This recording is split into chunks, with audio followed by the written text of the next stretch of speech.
Hello everybody, in today's video we're going to be taking a look at the checkered version of the 4x4x6. It's exactly the same thing as the stickered version, except for this doesn't have stickers. The actual pieces are colored like that, and so it gives an added challenge to the solve.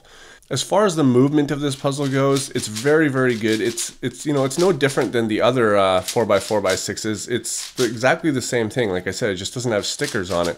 So it's still corner cuts exactly the same as the other ones. And it's just a really well put together puzzle. A great design by Tom Z, and it has been mass produced by Calvin Puzzles. Here you can see the sticker, and on this side, or right here, is Tom Z's logo. Now I've had this puzzle for quite a while actually. I just never got around to showing it. I did an unboxing of it, and then my computer, as a lot of you guys know, had died recently, and I lost the footage, so I can't show it. So now I'm just going to do a full review on it. The cool thing about this is that you can solve it in two states. You can solve it into this state, which is quite difficult actually, or you can turn it like this, and you can solve it in this state. And from this state, then you can checker it. Now, it's really up to you to decide whether you think this is easier to solve it like this or easier to solve it the other way. I've personally solved it both ways, and I found both of them equally challenging, but I'm sure there's people out there that will have an easier time with one of them. One of the challenges I noticed about solving this is the edge pairing. Now, the centers are actually relatively easy because these two centers on the top and bottom stick out because they're twice as long as these ones. So if you were to turn it, you can see that they stick out. So they're really easy to match up. The other centers, they basically match themselves up. You can't, if you can match up a blue and a white and then another blue and a white and put them next to each other, then the center's done. It's very easy, and because there's so many of the same piece, it falls together super fast. But the edge pairing, that's a little bit more difficult, and the reason for that is because the edges can be flipped either this way or this way, and it's hard to determine which edges are actually done or not, because you might have more flipped this way than you need to. It's hard to describe, but so I basically solve it like a 4x4. I do the centers, and then I do the edges, and I don't know, it's just the edge pairing can be tricky. And then when you're placing everything, I use basic, cuboid algorithms. I solve it exactly like I do a stickered 4x4, to be honest.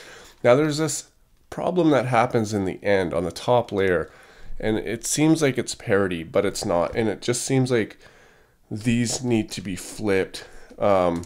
And it's just not something that I come into on any other cuboid, and it had me stumped for quite a while. And what it actually was the center was rotated wrong, and I had put everything in wrong around it. So all this stuff was wrong, all this stuff was right, but this was wrong.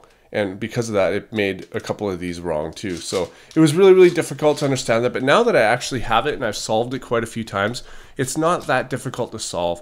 And I do suggest getting this puzzle. I think that it's a really fun puzzle. It's definitely a new challenge. If you have the V-Cube Illusion, then you know what I mean. Like it feels great too. Like it's stickerless. It feels really nice. It'll always look brand new as long as I guess you don't get it too dirty. And it feels really good. Now, one thing I noticed on this too is on the pieces, you can see that swirly stuff here. I'm not sure why that is, but it's on quite a few pieces.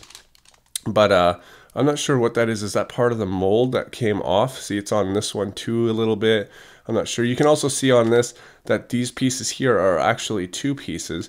And because I've actually taken apart one of these cubes before, each piece is actually consisted of more than one piece put together. It's not just one piece that's been molded. It's actually really well put together. I really enjoy it. So let's go ahead and scramble this thing up now so you can see what it looks like all scrambled up. And it gets really scrambled, even like this. I wanted to challenge myself and see if I could solve it in this state using just cuboid algorithms without shapeshifting, because I assume that it is easier to solve it with shapeshifting, just because my method is so well known to me.